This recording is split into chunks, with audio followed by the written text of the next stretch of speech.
հույս ունեմ սա նաև օրինակ կլինի մյուս քաղաքապետարանի ընտանիքների անդամների համար, որտեղ այս պատմությունները պետք է հանրության սեփականությունը դառնան։ Շնորհակալություն, պարոն Մելիքյան։ Ես խոսելու եմ ոչ միայն որպես պաշտպան եւ որպես անտիֆեյքի խմբագիր, այլ պարզապես նաեւ որպես լրագրող, իրավաբան եւ քաղաքացի։ Ինչպես տեսնում եք, ես եւ մեր թիմը անտիֆեյքը հրաժարվել ենք համակերպվել Նարեկի եւ Վազգենի կալանավորման հետ եւ հրաժարվել ենք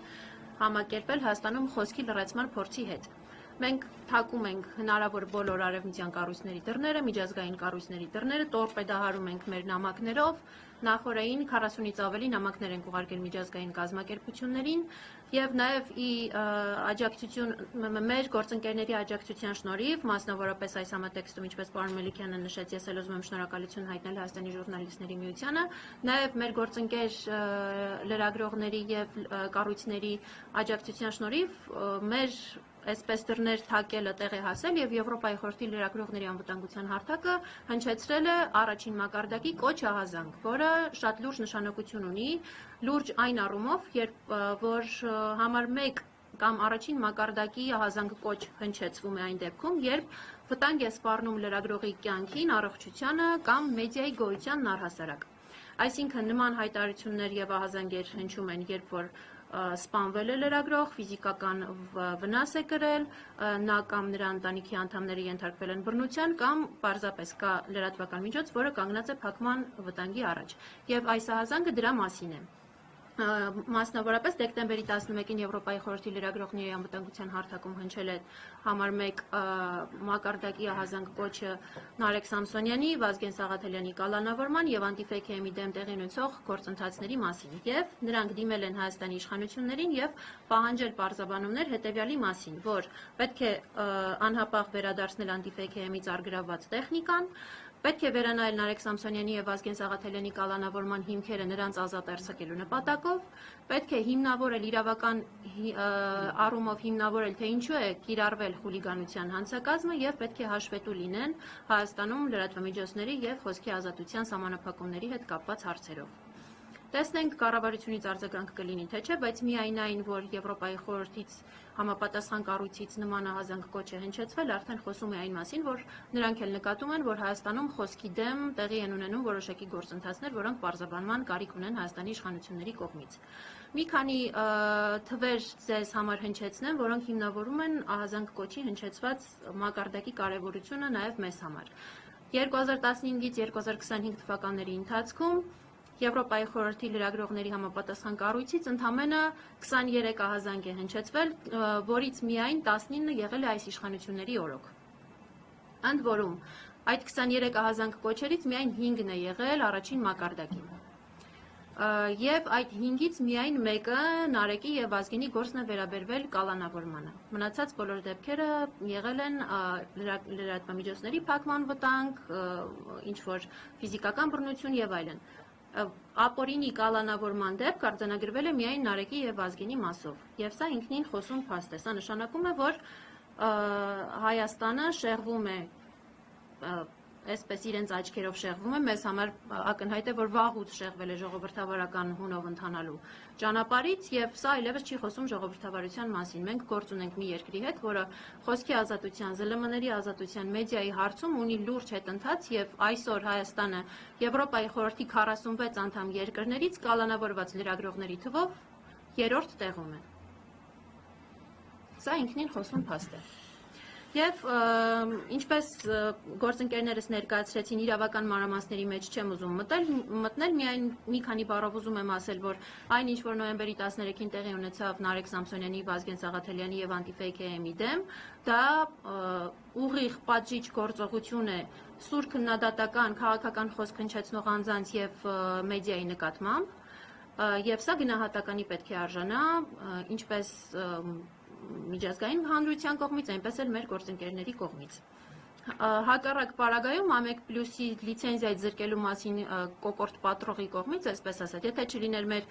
աջակիցների ֆինանսական ներդրումները, մենք փաստացի զրկվելու էինք մեր գործունեությունը ծավալելու հնարավորությունից, որտեղ այստեղից արգրավել էին ամեն ինչ։ Եթե չլիներ աջակիցների բանակ, ովքեր որ ներդրում արեցին եւ մեզ կարճ ժամանակում նվիրեցին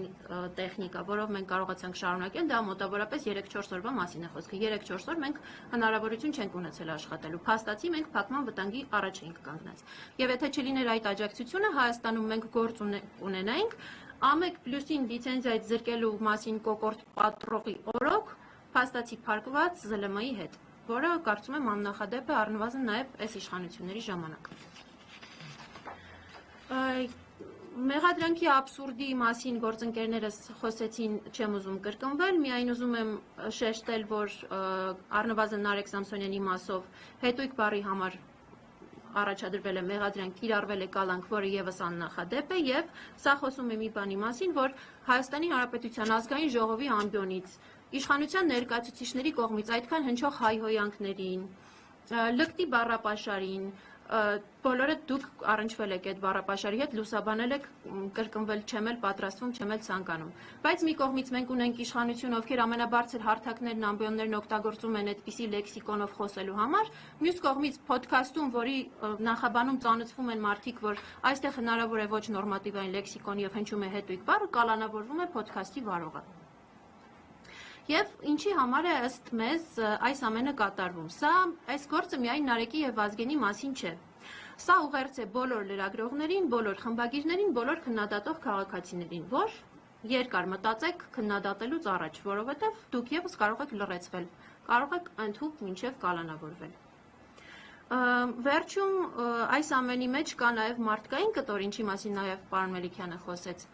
Արչևում նոր տարի է եւ Հայաստանի բանտերում կան կալանավորված քաղբանտարկյալներ, այդ թվում մեր կայքի հիմնադիր Նարեկը Սամսոնյան, հիմնեմի փոդքասթի վարող եւ համավարող Վազգենը Սաղաթելյան, ովքեր բանտում են ոչ թե բռնություն գործադրելու, ոչ թե մարդ սպանելու, ոչ թե սպառնալիքներ հնչեցնելու, այլ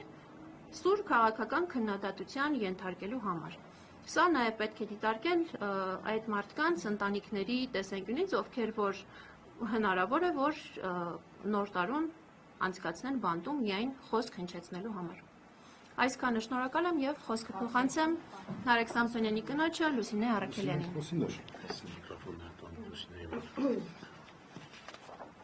Շնորհակալ եմ նախ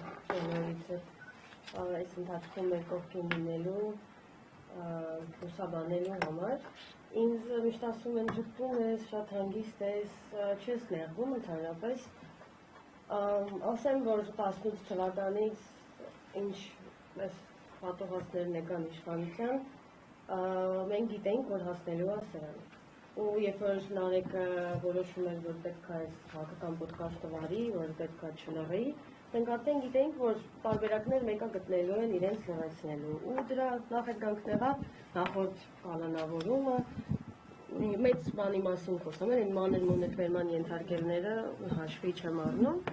Կալանավորում, որ հնարավորինս պատժեն, նեղություն տան, ստիպեն դրանով, որ լավ մտածեն խոսելուց առաջ։ Ու ամենավատն է, որ իրենք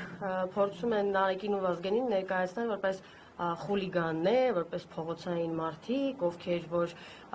խոսքի ազատությունն իրացնելու անվան տակ մարդկանց անհիմն վիրավորում են ու սենց բաներ, բայց այս իշխանություններին հատուկ է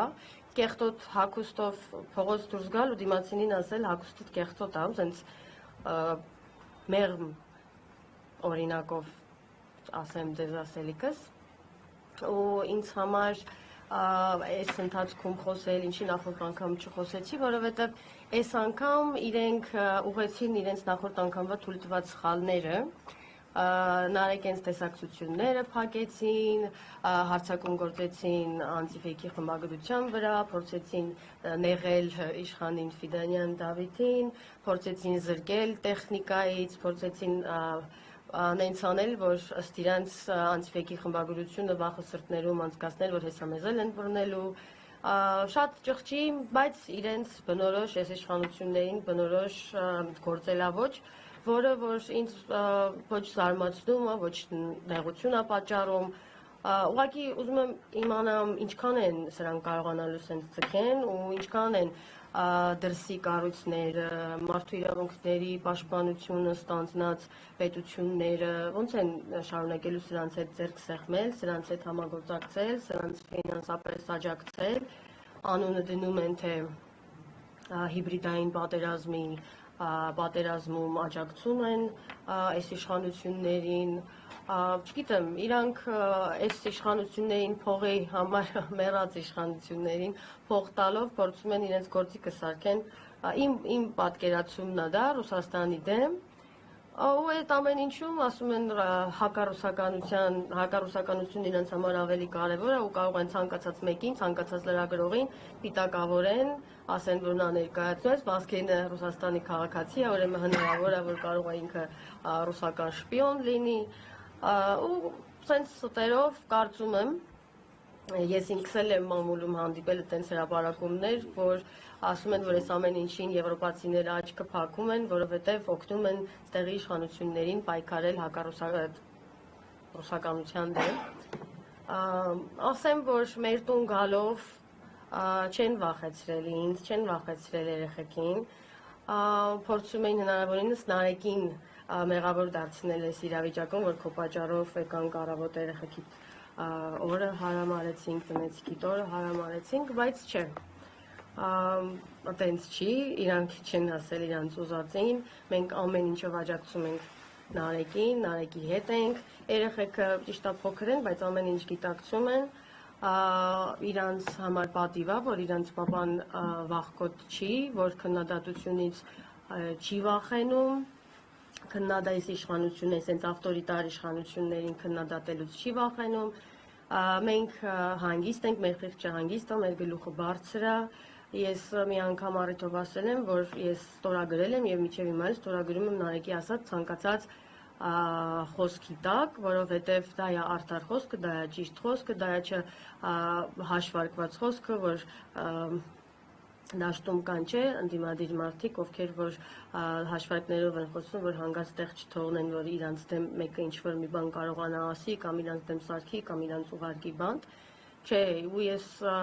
միշտ ասում եմ, որ ես ու Նարեկը սկզբից գաղափարակիցներ ենք, հետո ամուսիններ ենք, ու գաղափարն է մեզ բերել միավորել իրար, ու ես առաջինը ինքս չէի հարգի Նարեկին, եթե Նարեկը վախենար, օրինակի համար Ալենից կամ վախենար Նիկոլից կամ վախենար ինչ-որ մեկից, վախենար բանտ գնալուց ու դրա համար ասեր ապրեք դուք, եկեք ձեր ձեռքը սեղմեմ, չէ, ես ժպտում եմ, որովհետև իմ ժպիտի հետևում հպարտությունն է կախված, իմ գլուխը բարձր է,